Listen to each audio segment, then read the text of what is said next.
ಸಾಮಾನ್ಯವಾಗಿ ನಮಗೆ ಸೈತಾನ್ ಬಗ್ಗೆ ಚೆನ್ನಾಗಿ ಗೊತ್ತೇ ಇರುತ್ತೆ. ನಾವು ಬೈಬಲ್ ಅನ್ನ ಓದಂತ ಸಮಯದಲ್ಲಿ ಅನೇಕ ಸ್ಥಳಗಳಲ್ಲಿ ಸೈತಾನ್ ಕುರಿತಾಗಿ ಬರುತ್ತೆ. ಅದರಿಂದ ನಾವು ಬೈಬಲ್ ಓದ್ತಾ ಇರುವಾಗ ಸೈತಾನ್ ಬಗ್ಗೆ ನಾವು ಚೆನ್ನಾಗಿ ತಿಳ್ಕೊಂಡಿರುತ್ತೇವೆ. ಹಳೆ ಒಡಂಬಡಿಕೆಯಲ್ಲಿ ಸಹ ಹೊಸ ಒಡಂಬಡಿಕೆಯಲ್ಲೂ ಸಹ ಅನೇಕ ಕಡೆಗಳಲ್ಲಿ ಸೈತಾನ್ ಕುರಿತಾಗಿ ಬರೆಯಲ್ಪಟ್ಟಿದೆ. ಅದರಿಂದ ನಮಗೆ ಸೈತಾನ್ ಬಗ್ಗೆ ಪರಿಚಯ ಇರುತ್ತೆ. ಮತ್ತೆ ಹಳೆ ಒಡಂಬಡಿಕೆಯನ್ನ ನಾವು ಓದುವಂತ ಸಮಯದಲ್ಲಿ ಹಳೆ ಒಡಂಬಡಿಕೆಯ ಪ್ರಾರಂಭದಲ್ಲಿಯೇ ಸೈತಾನ್ ಕುರಿತಾಗಿ ಬರುತ್ತೆ.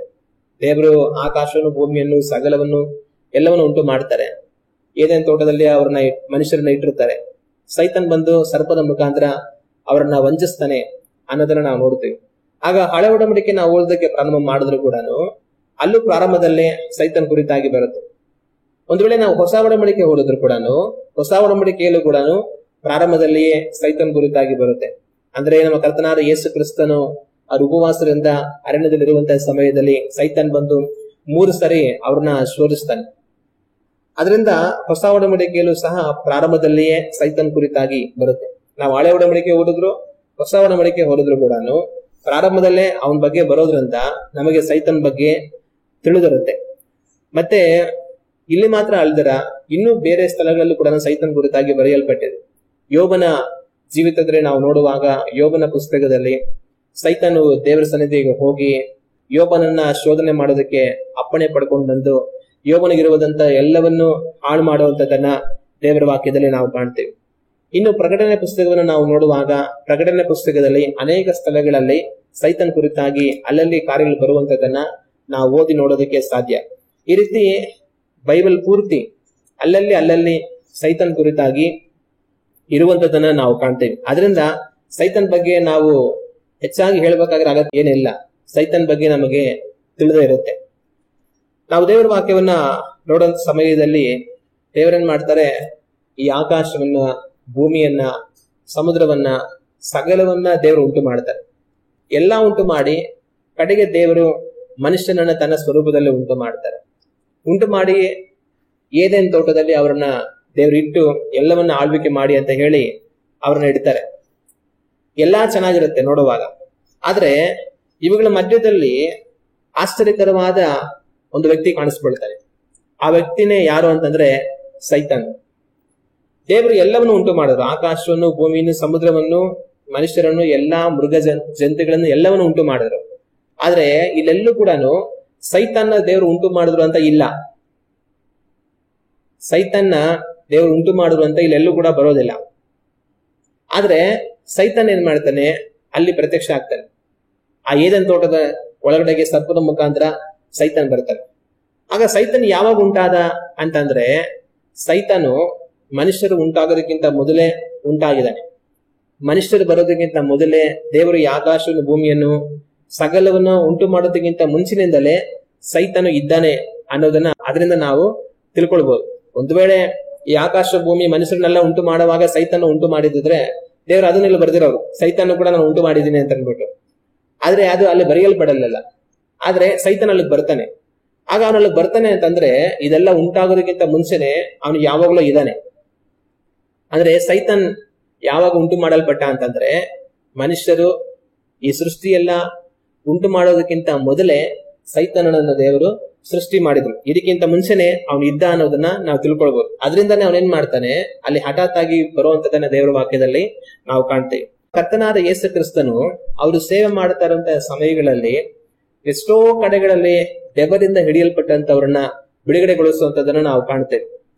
ದೆವ್ವದಿಂದ ಹಿಡಿಯಲ್ಪಟ್ಟಂತ ಮನುಷ್ಯರು ಬಿಡುಗಡೆ ಹೊಂದಿ ಹೋಗ್ತಾ ಇರ್ತಾರೆ. ಹೀಗಿರುವಾಗ ಒಂದು ಸ್ಥಳದಲ್ಲಿ ಅವ್ರು ಸೇವೆ ಮಾಡುತ್ತಂತ ಸ್ಥಳದಲ್ಲಿ ಒಂದು ಮನುಷ್ಯ ದೆವ್ವಗಳಿಂದ ಹಿಡಿಯಲ್ಪಟ್ಟಿರ್ತಾನೆ. ಆ ವ್ಯಕ್ತಿ ಅಂದ್ರೆ ಯೇಸು ಕ್ರಿಸ್ತನ ಬರುವಂತ ಸಮಯದಲ್ಲಿ ಏನಾಗುತ್ತೆ ಅಂದ್ರೆ ಆ ಮನುಷ್ಯರಲ್ಲಿ ಇದ್ದಂತ ದೆವ್ವ ಕೆಲ ಕಾರ್ಯಗಳು ಹೇಳುತ್ತೆ. ಆ ಕಾರ್ಯಗಳು ಹೇಳುವಾಗ ಒಂಥರ ಆಶ್ಚರ್ಯ ಆಗುತ್ತೆ. ಏನು ಅಂತಂದ್ರೆ ನಾವು ದೇವರ ವಾಕ್ಯವನ್ನು ಗಮನಿಸುವಾಗ ಮತ್ತಾಯನ ಬರೆದಂತ ಸುವಾರ್ತೆ 8ನೇ ಅಧ್ಯಾಯ ವಾಕ್ಯಗಳು 28 ಮತ್ತು 29 ನಾವು ಓದಿ ನೋಡೋಣ. ಆಮೇಲೆ ಆತನು ಆಚೆಯ ದಡಕ್ಕೆ ಗದರೇನರ ಸೀಮೆಗೆ ಮುಟ್ಟಿದಾಗ ದೆವ್ವ ಹಿಡಿದವರಿಬ್ಬರು ಸಮಾಧಿಯ ಗವಿಯೊಳಗಿಂದ ಹೊರಟು ಆತನ ಎದುರಿಗೆ ಬಂದರು. ಅವರು ಬಹು ಉಗ್ರರಾಗಿದ್ದರಿಂದ ಆ ದಾರಿಯಲ್ಲಿ ಯಾರು ತಿರುಗಾಡಲಾರದೆ ಇದ್ದರು. ಅವರು, ದೇವರ ಮಗನೇ, ನಮ್ಮ ಗೊಡವೆ ನಿನಗೇಕೆ, ಕಾಲ ಬರುವುದಕ್ಕಿಂತ ಮುಂಚೆ ನಮ್ಮನ್ನು ಕಾಡುವುದಕ್ಕೆ ಇಲ್ಲಿಗೆ ಬಂದೆಯಾ ಎಂದು ಕೂಗಿದರು. ಈ ವಾಕ್ಯವನ್ನು ನಾವು ಗಮನಿಸಿ ನೋಡುವಾಗ ಯೇಸು ಕ್ರಿಸ್ತನು ಸೇವೆ ಮಾಡ್ಕೊಂಡು ಬರ್ತಾರೆ. ಸೇವೆ ಮಾಡ್ಕೊಂಡು ಬರ್ತಾರಂತ ಸಮಯದಲ್ಲಿ ದೆವ್ವದಿಂದ ಹಿಡಿಯಲ್ಪಟ್ಟಿರುವಂತ ಇಬ್ಬರು ವ್ಯಕ್ತಿಗಳು ಅವ್ರಿಗೆ ಎದುರಾಗಿ ಬರ್ತಾರೆ. ಎದುರಾಗಿ ಬಂದ್ಬಿಟ್ಟು ಅವ್ರು ಕೂಗಾಡ್ತಾರೆ. ಯೇಸು ಕ್ರಿಸ್ತನ್ ನೋಡ್ಬಿಟ್ಟು ಏನಂತ ಕೂಗಾಡ್ತಾರೆ ಅಂತಂದ್ರೆ, ದೇವರ ಮಗನೇ, ನಮ್ಮ ಗೊಡವೆ ನಿನಗೇಕೆ, ನಮ್ಗೆ ಯಾಕೆ ತೊಂದರೆ ಕೊಡಕ್ ಬಂದಿದ್ಯಾ ನೀನು ಅಂತ ಹೇಳ್ಬಿಟ್ಟು, ಕಾಲ ಬರುವುದಕ್ಕಿಂತ ಮುಂಚೆ ನಮ್ಮನ್ನು ಕಾಡುವುದಕ್ಕೆ ಇಲ್ಲಿಗೆ ಬಂದೆಯಾ ಎಂದು ಕೂಗಿದರು. ಕಾಲ ಬರುವುದಕ್ಕಿಂತ ಮುಂಚೆ ನಮ್ಮನ್ನ ಕಾಡೋದಕ್ಕೆ, ನಾವು ತೊಂದರೆ ಕೊಡೋದಕ್ಕೆ ಇಲ್ಲಿ ಬಂದಿದ್ದೀಯಾ, ದೇವರ ಮಗನೇ ಯಾಕೆ ಬಂದೆ ಅನ್ಬಿಟ್ಟು ಅವ್ರು ಪ್ರಶ್ನೆ ಮಾಡುದು. ಆಗ ಇಲ್ಲಿ ಆ ದೆವ್ವಗಳು ಏನೋ ಒಂದನ್ನ ಯೇಸು ಕ್ರಿಸ್ತನ್ ನೋಡಿ ಕೇಳ್ತಾ ಇದೆ. ಏನ್ ಕೇಳ್ತಾ ಇದೆ ಅಂತಂದ್ರೆ, ಕಾಲ ಬರುವುದಕ್ಕಿಂತ ಮುಂಚೆ ನಮ್ಮನ್ನ ಕಾಡುವುದಕ್ಕೆ ಇಲ್ಲಿಗೆ ಬಂದಯ್ಯ ಅಂತ ಹೇಳ್ತಾ ಇದೆ. ಆಗ ಆ ದೆವ್ವ ಯೇಸು ಕ್ರಿಸ್ತನ್ ನೋಡಿ ಯಾವುದೋ ಒಂದು ಕಾಲವನ್ನು ಸೂಚಿಸ್ತಾ ಇದೆ.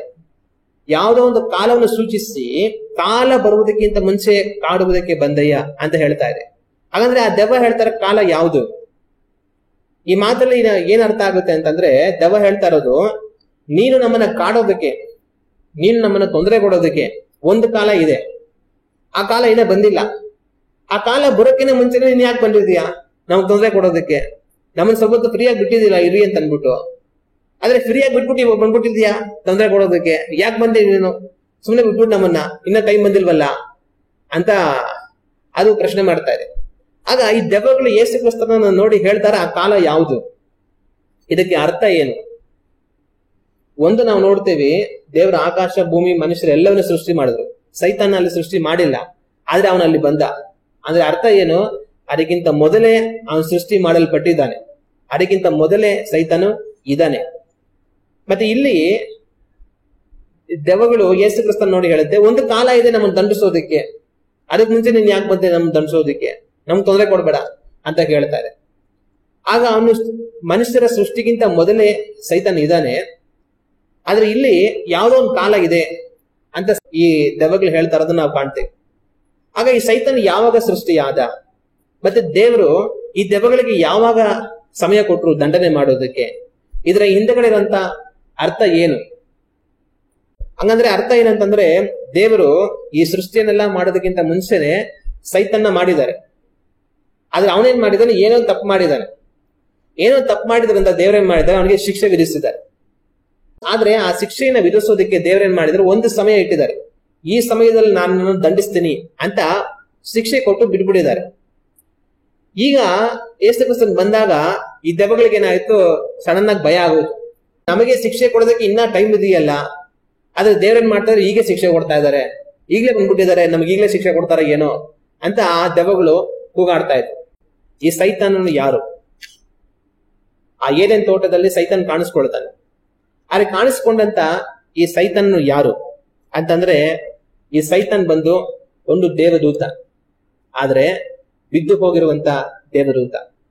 ನಾವು ದೇವರ ವಾಕ್ಯವನ್ನ ಧ್ಯಾನ ಮಾಡುವಾಗ ಯೆಹೆಜ್ಕೇಲನ ಪ್ರವಾದನೆ ಪುಸ್ತಕ 28ನೇ ಅಧ್ಯಾಯ 14ನೇ ವಾಕ್ಯವನ್ನ ನಾವು ಓದಿ ನೋಡಿದರೆ, ಈ ವಾಕ್ಯದಲ್ಲಿ ಈ ರೀತಿಯಾಗಿ ಬರೆಯಲ್ಪಟ್ಟಿದೆ, ನೀನು ರೆಕ್ಕೆ ತೆರೆದು ನೆರಳು ಕೊಡುವ ಕೆರೂಬಿಯಾಗಿದ್ದಿ, ನಾನು ನಿನ್ನನ್ನು ದೇವರ ಪರಿಶುದ್ಧ ಪರ್ವತದಲ್ಲಿ ನೆಲೆಗೊಳಿಸಿದನು, ನೀನು ಕೆಂಡದ ಮಳೆಯಲ್ಲಿ ವಿಹಾರ ಮಾಡುತ್ತಾ ಇದ್ದಿ. ಇಲ್ಲಿ ದೇವರು ಸೈತಾನನ ಕುರಿತಾಗಿ ಈ ವಾಕ್ಯ ಭಾಗದಲ್ಲಿ ಮಾತಾಡೋದನ್ನ ಕಾಣ್ತೇವೆ. ಈ ವಾಕ್ಯ ಭಾಗವನ್ನ ದೇವರು ಮೂಲ ಯಾರಿಗೆ ಹೇಳ್ತಾರೆ ಅಂತಂದ್ರೆ, ತೂರ್ ಅನ್ನುವಂತ ಅರಸನ್ಗೆ ಹೇಳ್ತಾರೆ. ತೂರ್ ಅನ್ನೋ ಒಂದು ಪ್ರಾಂತ್ಯದ ಅರಸ ಇರ್ತಾನೆ. ಅರಸನನ್ನು ನೋಡಿ ಈ ವಾಕ್ಯ ಭಾಗವನ್ನು ದೇವರು ಹೇಳ್ತಾರೆ. ಆದ್ರೆ ಆ ತೂರ್ ಅರಸನನ್ನ ಮಾತ್ರವಲ್ಲ, ಅವನ ಹಿಂದೆಗಡೆಯಲ್ಲಿ ಆಳ್ವಿಕೆ ಮಾಡ್ತಾ ಇದ್ದಂತ ಸೈತಾನನನ್ನ ದೇವರು ನೋಡಿ ಈ ಮಾತುಗಳನ್ನ ಹೇಳ್ತಾರೆ. ಆಗ ದೇವರು ಸೈತಾನ್ ನೋಡಿ ಈ ವಾಕ್ಯದಲ್ಲಿ ಏನ್ ಹೇಳ್ತಾರೆ ಅಂತಂದ್ರೆ, ನೀನು ರೆಕ್ಕೆ ತೆರೆದು ನೆರಳು ಕೊಡುವ ಕೆರೂಬಿಯಾಗಿದ್ದಿ. ಆದ್ರೆ ಸೈತಾನನು ಬಿದ್ದು ಹೋಗೋದಕ್ಕಿಂತ ಮುಂಚೆ ಅವನು ಏನಾಗಿದ್ದ ಅಂತಂದ್ರೆ ಕೆರೂಬಿ ಆಗಿದ್ದ. ಪರಲೋಕದಲ್ಲಿ ವಿಧ ವಿಧವಾದ ಜೀವಿಗಳಿದೆ. ದೇವದೂತರುಗಳಲ್ಲಿ ವಿಧ ವಿಧವಾದ ದೇವದೂತರುಗಳು ಇದ್ದಾರೆ. ಕೆರೂಬಿಯರಿದ್ದಾರೆ, ಸೇರಾಫಿಯರಿದ್ದಾರೆ, ಸಾಧಾರಣ ದೇವದೂತರುಗಳು ಇದ್ದಾರೆ. ಆ ರೀತಿ ಇರುವಂತ ದೇವದೂತರುಗಳಲ್ಲಿ ಈ ಸೈತಾನ್ ಕೂಡ ಒಬ್ಬ ಆಗಿದ್ದ. ಇವನೇನಾಗಿದ್ದ, ಒಂದು ಕೆರೂಬಿಯಾಗಿ ದೇವರ ಸನ್ನಿಧಿಯಲ್ಲಿ ಅವನು ಇದ್ದ. ಇಲ್ಲಿ ಮಾತ್ರ ಅಲ್ದಿರ ನಾವು ಯೋಬನ ಪುಸ್ತಕವನ್ನ ಓದಿ ನೋಡುವಾಗ ಯೋಬನ ಪುಸ್ತಕದಲ್ಲಿ 1ನೇ ಅಧ್ಯಾಯ 6ನೇ ವಾಕ್ಯದಲ್ಲಿ ಈ ರೀತಿಯಾಗಿದೆ. ಒಂದಾನೊಂದು ದಿನ ದೇವದೂತರು ಯೆಹೋವನ ಸನ್ನಿಧಿಯಲ್ಲಿ ಕಾಣಿಸಿಕೊಳ್ಳುವುದಕ್ಕೆ ಬರಲಾಗಿ ಸೈತಾನನು ಎಂಬ ಅಪಾರ ದೂತನು ಅವರ ಜೊತೆಯಲ್ಲಿ ಬಂದನು. ಪರಲೋಕದಲ್ಲಿ ದೇವರನ್ನ ಮಾಡ್ತಾರೆ, ಎಲ್ಲಾ ದೇವದೂತರುಗಳು ಬಂದು ಅವ್ರ ಮುಂದೆ ಕಾಣಿಸ್ಕೊಳ್ಬೇಕಂತ ದೇವರು ಅಪ್ಪಣೆ ಕೊಡ್ತಾರೆ. ಆ ರೀತಿ ಎಲ್ಲಾ ದೇವದೂತರು ದೇವರ ಮುಂದೆ ಬರುವಂತ ಸಮಯದಲ್ಲಿ ಸೈತಾನನು ಎಂಬ ಅಪಾರಕ ದೂತನು ಅಂತಂದ್ರೆ ಅವನ ಅಪವಾದನು ಓದ್ತಿರೋವನು, ತಪ್ಪು ಮಾಡಿರೋನು. ಆದ್ರೆ ಅವನು ಒಬ್ಬ ದೂತ ಅಲ್ಲಿ ತಪ್ಪು ಮಾಡಿದ್ದಾನೆ. ಆದ್ರೆ ಎಲ್ಲಾ ದೇವದೂತರು ಬರುವಾಗ ಅವನು ಸಹ ಒಂದು ದೇವದೂತ ಆಗಿರೋದ್ರಿಂದ ಅವ್ನು ತಪ್ಪು ಮಾಡಿದ್ರು ಕೂಡ ಅವನು ಕೂಡ ಆ ಸಭೆಗೆ ಬಂದ ಅಂತ ಈ ವಾಕ್ಯದಲ್ಲಿ ಬರೆಯಲ್ಪಟ್ಟಿರೋದನ್ನ ನಾವು ಕಾಣ್ತೀವಿ. ಮತ್ತೆ 2ನೇ ಅಧ್ಯಾಯ 1ನೇ ವಾಕ್ಯದಲ್ಲೂ ಸಹ ಅದೇ ರೀತಿ ಬರೆಯಲ್ಪಟ್ಟಿರೋದನ್ನ ನಾವು ಕಾಣ್ತೀವಿ. ದೇವದೂತರು ಇನ್ನೊಂದು ದಿವಸ ಯೆಹೋವನ ಸನ್ನಿಧಿಯಲ್ಲಿ ಕಾಣಿಸಿಕೊಳ್ಳುವುದಕ್ಕೆ ಬಂದಾಗ ಸೈತಾನನು ಅವರ ಸಂಗಡ ಬಂದು ಸನ್ನಿಧಿಯಲ್ಲಿ ಕಾಣಿಸಿಕೊಂಡನು. ಎಲ್ಲಾ ದೇವದೂತರು ಮತ್ತೆ ಇನ್ನೊಂದು ಸರಿ ದೇವರ ಸನ್ನಿಧಿಯಲ್ಲಿ ಕಾಣಿಸಿಕೊಳ್ಳೋದಕ್ಕೆ ಬರುವಾಗ ಸೈತಾನ್ ತಿರುಗಿ ಕೂಡ ಅಲ್ಲಿಗೆ ಬರ್ತಾನೆ. ಆಗ ಎಲ್ಲಾ ದೇವದೂತರ ಜೊತೆ ಸೈತಾನ್ ಯಾಕೆ ಬರ್ತಾನೆ ಅಂತಂದ್ರೆ ಅವನು ಕೂಡ ಒಬ್ಬ ದೇವದೂತ, ಆದ್ರೆ ಅವನು ಬಿದ್ದು ಹೋಗಿರುವಂತ ದೇವದೂತ ಅಂತ ಹೇಳಿ ದೇವರ ವಾಕ್ಯವು ನಮಗೆ ಹೇಳುತ್ತೆ. ಆಗ ಮೊಟ್ಟ ಮೊದಲು ಈ ಸೈತಾನ್ ಯಾರು ಅಂತಂದ್ರೆ ಈ ಸೈತಾನ್ ದೇವದೂತರಲ್ಲಿ ಒಬ್ಬನು. ಇವನು ಒಂದು ಕೆರೂಬಿಯಾಗಿ ದೇವರ ಸನ್ನಿಧಿಯಲ್ಲಿ ಇದ್ದ. ಇವನೊಬ್ಬನೇ ಕೆರೂಬಿಯಾಗಿ ಅಂತಲ್ಲ, ಕೆರೂಬಿಗಳು ಅನೇಕರಾಗಿ ದೇವರ ಸನ್ನಿಧಿಯಲ್ಲಿ ಇದ್ದಾರೆ. ಅದರಲ್ಲಿ ಇವನು ಕೂಡ ಒಬ್ಬನಾಗಿದ್ದ. ಸೈತಾನನು ದೇವರ ಸನ್ನಿಧಿಯಲ್ಲಿ ಇರುವಾಗ ಬಹಳ ಮಹತ್ತನ್ನ ಹೊಂದಿದವನಾಗಿದ್ದ. ಸಾಮಾನ್ಯವಾಗಿ ದೇವದೂತರುಗಳೆಲ್ಲ ಮಹಿಮೆಯಾಗಿ ಇರ್ತಾರೆ.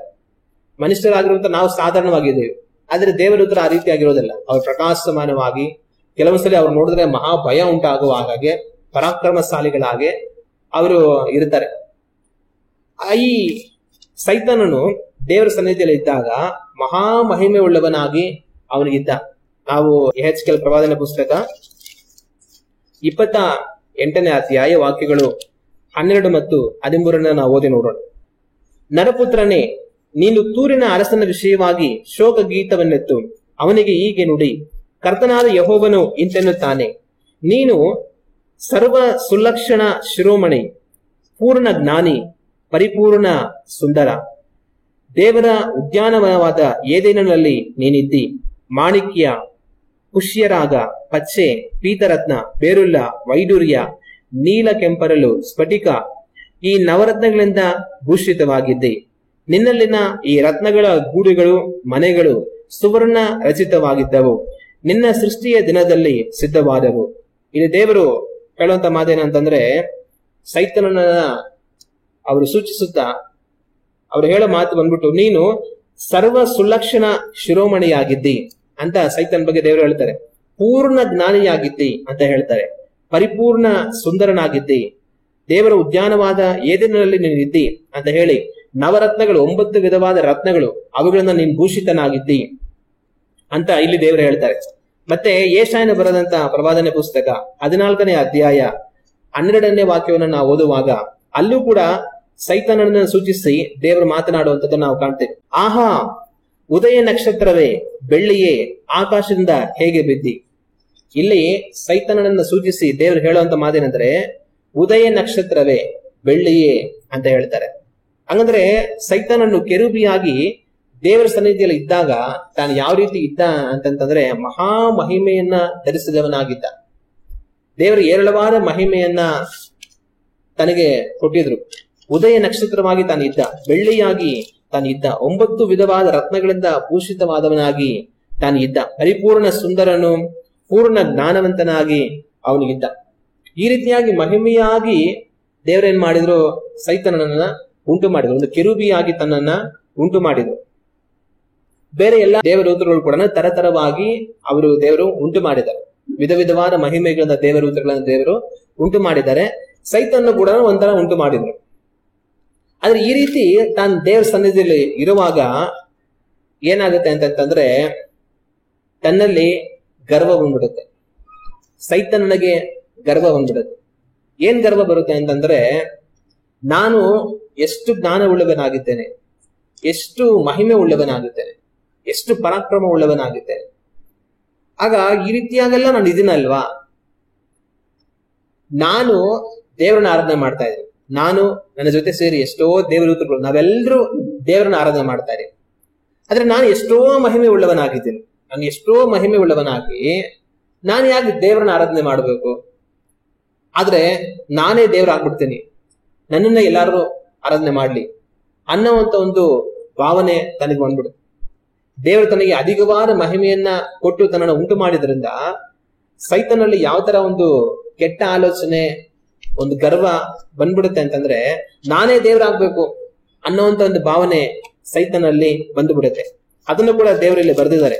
ಯೆಹೆಜ್ಕೇಲ ಪ್ರವಾದನೆ ಪುಸ್ತಕ 28ನೇ ಅಧ್ಯಾಯ 17ನೇ ವಾಕ್ಯವನ್ನು ನಾವು ಓದಿ ನೋಡುವಾಗ ಈ ವಾಕ್ಯದಲ್ಲಿ ದೇವರು ಈ ರೀತಿಯಾಗಿ ಹೇಳುತ್ತಾರೆ, ನೀನು ನಿನ್ನ ಸೊಬಗಿನ ನಿಮಿತ್ತ ಉಬ್ಬಿದ ಮನಸ್ಸುಳ್ಳವನಾಗಿ ನಿನ್ನ ಮೆರೆತದಿಂದ ನಿನ್ನ ಬುದ್ಧಿಯನ್ನು ಹಾಳು ಮಾಡಿಕೊಂಡಿ. ಇದರಿಂದ ನಾನು ನಿನ್ನನ್ನು ನೆಲಕ್ಕೆ ದೊಬ್ಬಿ ನೀನು ಅರಸರಿಗೆ ನೋಟವಾಗುವಂತೆ ಅವರ ಕಣ್ಣ ಮುಂದೆ ಹಾಕಿದೆನು. ಇಲ್ಲಿ ದೇವರೇನ್ ಹೇಳ್ತಾರಂದ್ರೆ, ನೀನು ನಿನ್ನ ಸೊಬಗಿನ ನಿಮಿತ್ತ ಅಂದ್ರೆ ನಿನಗಿರುವಂತ ಮಹಿಮೆಯ ನಿಮಿತ್ತ ಉಬ್ಬಿದ ಮನಸ್ಸುಳ್ಳವನಾಗಿ, ಅಂದ್ರೆ ಉಬ್ಬಿ ಹೋದೆ, ಗರ್ವಪಟ್ಟು ಹೋದೆ, ಉಬ್ಬಿದ ಮನಸ್ಸುಳ್ಳವನಾಗಿ ನಿನ್ನ ಮೆರೆತರಿಂದ ಅಂದ್ರೆ ನಿನಗಿರುವಂತಹ ಒಂದು ಅಹಮ್ಮಿನಿಂದ ನಿನ್ನ ಬುದ್ಧಿಯನ್ನ ನೀನು ಹಾಳು ಮಾಡಿಕೊಂಡಿ ಅಂತ ದೇವರು ಹೇಳ್ತಾರೆ.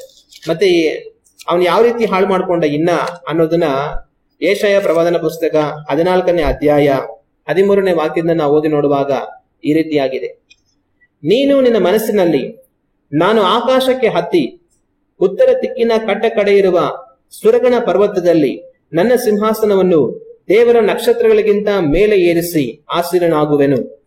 ಉನ್ನತ ಮೇಘ ಮಂಡಳದ ಮೇಲೆ ಏರಿ ಉನ್ನತೋನ್ನತನಿಗೆ ಸರಿ ಸಮಾನನಾಗುವೆನು ಅಂದುಕೊಂಡಿದ್ದೆಯಲ್ಲ. ಆದ್ರೆ ನೀನು ಪಾತಾಳಕ್ಕೆ ಅಧೋಲೋಕದ ಅಗಾಧ ಸ್ಥಳಗಳಿಗೆ ತಳ್ಳಲ್ಪಡುತ್ತಿದ್ದೆ.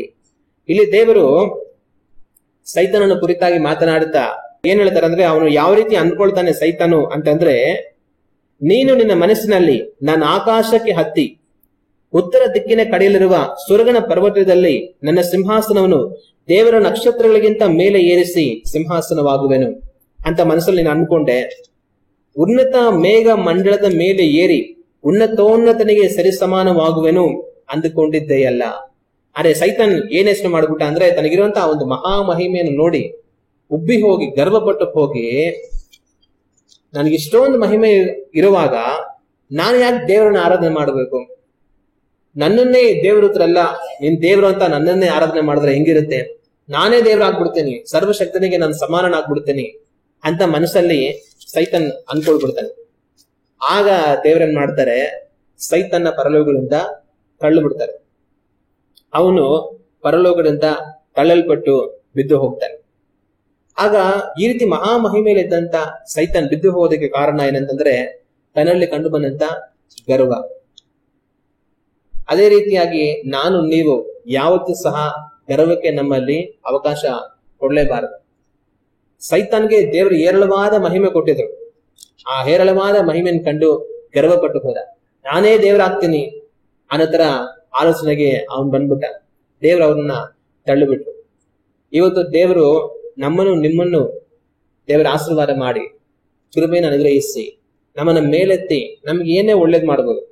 ಆತ್ಮೀಯವಾಗಿ ದೇವರು ನಮಗೆ ಮಹಾ ಮಹಿಮೆಯನ್ನು ಕೊಡ್ಬೋದು, ಕೃಪಾ ವರಗಳು ಕೊಡ್ಬೋದು, ಮಹಿಮೆಯಾಗಿ ಅವ್ರ ಸೇವೆ ಉಪಯೋಗಿಸ್ಬೋದು. ದೇವರು ಒಳ್ಳೆ ಜ್ಞಾನವನ್ನು ಕೊಡ್ಬೋದು, ಒಳ್ಳೆ ತಿಳುವಳಿಕೆಯನ್ನು ಕೊಡ್ಬೋದು. ಲೌಕಿಕವಾಗಿ ದೇವರು ನಮ್ಮನ್ನ ಆಶೀರ್ವಾದ ಮಾಡಿ ನಮ್ಮನ್ನ ಮೇಲೆತ್ತಿ ಒಳ್ಳೆ ಜ್ಞಾನವನ್ನು ಕೊಟ್ಟು, ಒಳ್ಳೆ ಕೆಲಸವನ್ನು ಕೊಟ್ಟು, ಒಳ್ಳೆ ವ್ಯಾಪಾರಗಳು ಕೊಟ್ಟು ನಮ್ಮನ್ನ ಯಾವ ತರ ಬೇಕಾದ್ರೂ ದೇವರು ಉದ್ಧಾರ ಮಾಡ್ಬೋದು. ಆದ್ರೆ ದೇವರು ನಮಗೆ ಏನೇ ಸ್ಥಾನ ಮಾನ ಮರ್ಯಾದೆಗಳು ಕೊಟ್ಟು, ಏನೇ ಕೃಪಾ ವರಗಳು ಕೊಟ್ಟು, ಆತ್ಮೀಯವಾಗಾದ್ರೂ ಸರಿ, ಲೌಕಿಕವಾಗಾದ್ರೂ ಸರಿ, ಏನೇ ನಮಗೆ ಒಂದು ಸಾಮರ್ಥ್ಯ ಕೊಟ್ಟರೂ ಸಹ ನಾವು ಅದರಲ್ಲಿ ಯಾವತ್ತೂ ಗರ್ವ ಪಡಬಾರದು. ದೀನರಾಗಿ ನಮ್ಮನ್ನು ತಗ್ಗಿಸಿಕೊಂಡು ತಾಳ್ಮೆಯಿಂದ ನಡೆಯುವಂತವರುಗಳಾಗಿ ನಾವಿರಬೇಕು. ಆದ್ರೆ ನಾವು ಗರ್ವಕ್ಕೆ ಸ್ಥಳ ಕೊಟ್ಟುವೋ, ಆಹಾ ನನ್ನಲ್ಲಿ ಎಂತ ವಿಶೇಷ ಇದೆ ಅಂತ ನಾವು ಅನ್ಕೊಂಡ್ಬಿಟ್ವೋ, ನಮ್ಮ ಹಾಳು ಆವತ್ತಿನ ಶುರುವಾಗುತ್ತೆ ಅನ್ನೋದನ್ನ ಮರಿಬಾರದು. ನಮಗೆ ಇನ್ನೊಂದು ಪ್ರಶ್ನೆ ಬರ್ಬೋದೇನಂತಂದ್ರೆ, ದೇವರು ಸೈತಾನನನ್ನ ಉಂಟು ಮಾಡಿದಾರ ಅಂತ. ದೇವರು ಸೈತಾನನನ್ನ ಉಂಟು ಮಾಡಲಿಲ್ಲ. ದೇವರು ಒಂದು ಒಳ್ಳೆ ದೇವದೂತನನ್ನು ಉಂಟು ಮಾಡಿದರು. ಆದ್ರೆ ಒಳ್ಳೆ ದೇವದೂತ ಸೈತನಾಗಿ ಬದಲಾಗಿ ಹೋದ. ದೇವರು ಸೈತನನ್ನು ಉಂಟು ಮಾಡಿಲ್ಲ, ಅವನಲ್ಲಿ ಕೆಟ್ಟ ಮನಸ್ಸನ್ನು ಉಂಟು ಮಾಡಿ ನೀನೊಬ್ಬ ದುಷ್ಟನಾಗಿರಬೇಕು, ನೀನೊಬ್ಬ ಕೆಡುಕನಾಗಿರಬೇಕು, ನೀನ್ ಈ ತರನೇ ಇರಬೇಕು ಅಂತ ಅವನು ಉಂಟು ಮಾಡಲಿಲ್ಲ. ದೇವದೂತನನ್ನು ಉಂಟು ಮಾಡಿದ್ರು. ಆದ್ರೆ ಆ ದೇವದೂತ ಕೆಟ್ಟದನ್ನ ಅಳವಡಿಸಿಕೊಂಡು ಅವನು ಕೆಟ್ಟವನಾಗಿ ಬದಲಾಗಿ ಹೋದ. ಅದೇ ರೀತಿ ದೇವರು ನಮ್ಮನ್ನ ಉಂಟು ಮಾಡಿದ್ದಾರೆ. ದೇವರು ನಮ್ಮನ್ನ ಕೆಟ್ಟವರಾಗಿ ಉಂಟು ಮಾಡಿಲ್ಲ. ದೇವರು ನಮ್ಮನ್ನ ಮನುಷ್ಯರಾಗಿ ಉಂಟು ಮಾಡಿದ್ದಾರೆ. ಆದ್ರೆ ಒಳ್ಳೆ ಮನುಷ್ಯರಾಗಿ ಬದುಕುವುದಕ್ಕೆ ಆರಿಸಿಕೊಳ್ಬೇಕಾಗಿರುವಂತದ್ದು ನಮ್ಮ ಮೇಲೆ ಇರುತ್ತೆ. ಕೆಟ್ಟದನ್ನ ಮಾಡದೆ, ಕೆಟ್ಟದನ್ನ ಅಳವಡಿಸಿಕೊಳ್ಳದೆ, ಅಥವಾ ಕೆಟ್ಟದಿದ್ರು ಕೂಡ ಅದನ್ನ ಬಿಟ್ಟು ಒಳ್ಳೆಯವರಾಗಿ ನಡೆಯಬೇಕಾಗಿರುವಂತ ಜವಾಬ್ದಾರಿ ನಮ್ಮ ಮೇಲೆ ಇರುತ್ತೆ. ಆದ್ರೆ ನಾವು ಯಾವುದನ್ನ ಆರಿಸ್ಕೊಳ್ತಾ ಇದ್ದೀವಿ ಯೋಚನೆ ಮಾಡಬೇಕು. ಸೈತಾನ್ ಏನ್ ಮಾಡ್ದ ಅಂದ್ರೆ, ದೇವದೂತನಾಗಿ ದೇವರು ತನ್ನನ್ನು ಉಂಟು ಮಾಡಿದ್ರೆ ಅವನು ಕೆಟ್ಟದನ್ನ ಅಳವಡಿಸಿಕೊಂಡು ಸೈತಾನಾಗಿ ಬದಲಾದ. ದೇವರು ನಮ್ಮನ್ನ ಮನುಷ್ಯರಾಗಿ ಉಂಟು ಮಾಡಿದ್ದಾರೆ. ನಾವು ಒಳ್ಳೆಯದನ್ನ ಆರಿಸಿಕೊಂಡು ದೇವರ ಮಕ್ಕಳಾಗಬೇಕು. ಅದು ಕೆಟ್ಟದನ್ನ ಆರಿಸಿಕೊಂಡು ನಾವು ದೇವರ ಕೋಪಕ್ಕೆ ಒಳಗಾಗಬಾರದು. ಅದರಲ್ಲಿ ನಾವು ಎಚ್ಚರಿಕೆಯಾಗಿರಬೇಕು.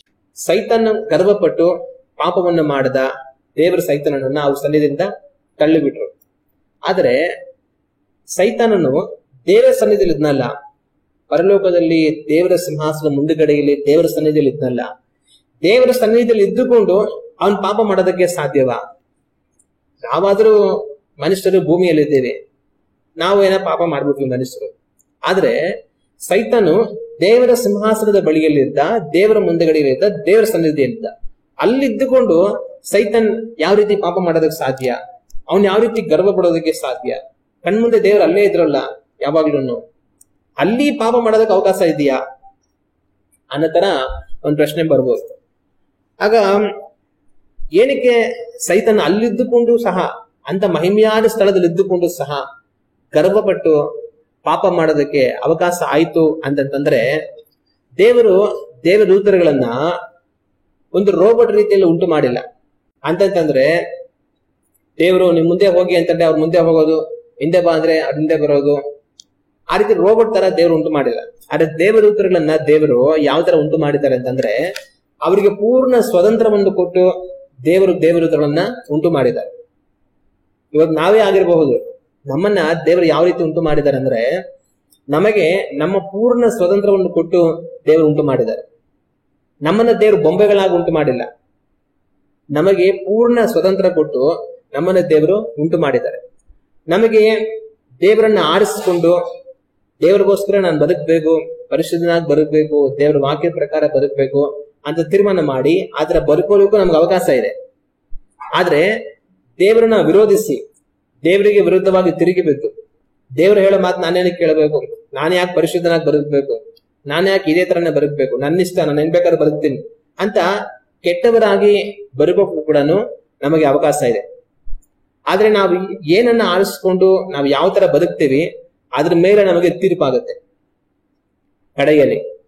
ಅದೇ ತರನೇ ದೇವದೂತರನ್ನು ಉಂಟು ಮಾಡಿರುವಾಗ ಯಾವ ದೇವದೂತರುಗಳನ್ನ ಕೂಡ ಬೊಂಬೆ ರೀತಿ ಉಂಟು ಮಾಡಿಲ್ಲ.